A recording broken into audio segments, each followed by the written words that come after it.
Every day begins the same way.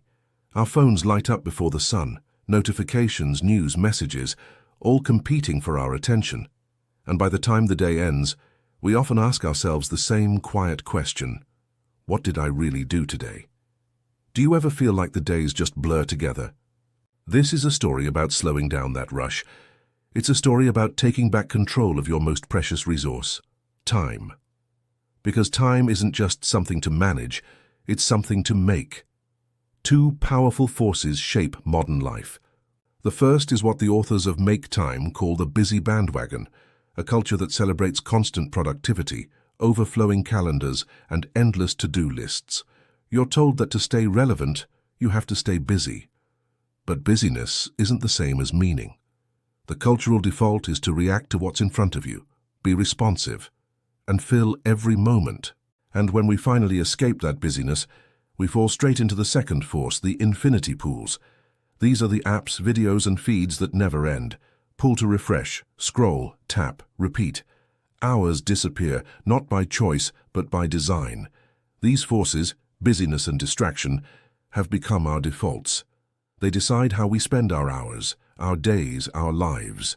But what if we could override them? What if we could set our own defaults? That's what Jake Knapp and John Zeratsky discovered. They called their method Make Time. Jake and John aren't productivity gurus or billionaire CEOs. They're designers, regular people who built products like Gmail and YouTube. But after years of helping create the very tools that distract us, they wanted to design something different, a way to redesign time itself. They were tired of being busy, tired of feeling scattered, tired of reacting. They started small, experimenting on their own lives. Jake deleted social media from his iPhone. John began redesigning his daily schedule, one habit at a time. Each experiment became a step toward a system that wasn't about doing more, but about doing what matters. One evening, Jake's 8-year-old son looked up and asked, "Dad, why are you always on your phone?" It was a simple question and a powerful mirror. In that moment, Jake realized he wasn't present. He was reacting to a constant stream of messages and updates, so he deleted every distracting app. And for the first time in years, he felt free. Without his apps, he didn't feel stressed. He felt relief. That moment sparked a quest. Together, Jake and John began searching for ways to take control of attention, energy, and focus. They became, as they like to call themselves, time dorks. At Google, Jake had designed something called the Design Sprint, a 5-day process where a team focused on solving one problem at a time. No distractions, no meetings, just one clear goal. The results were powerful. So they wondered, could this approach work for life itself? Their experiments evolved into a framework, a simple, flexible system that anyone could use to make time for what matters.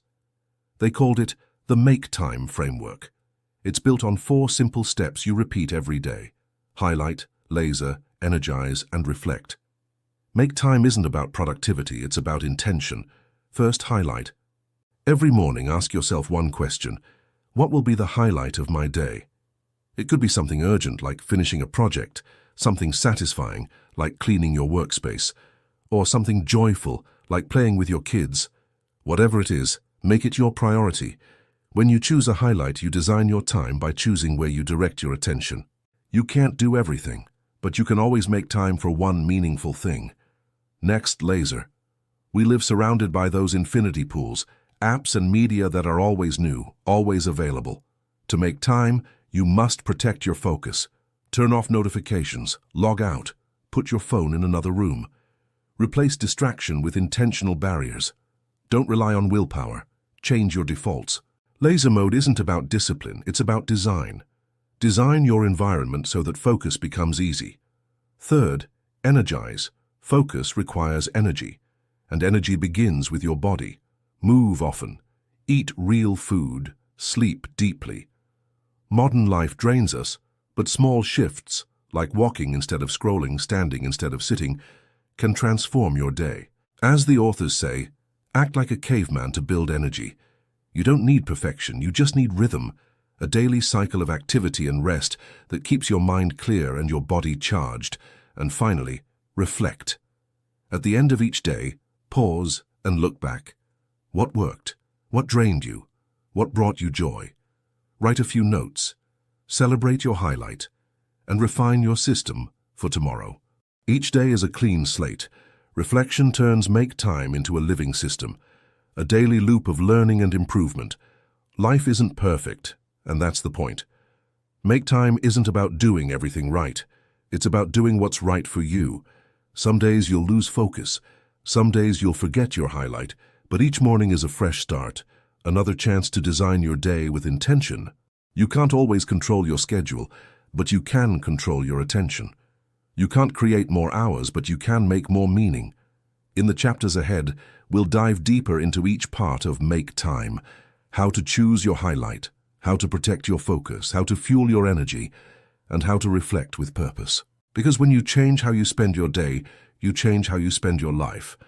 As the authors put it, Make Time is not about saving time. It's about making time for what matters. Thank you so much for watching. If you found this helpful, be sure to like this video and subscribe for more content on living with intention. See you in the next one.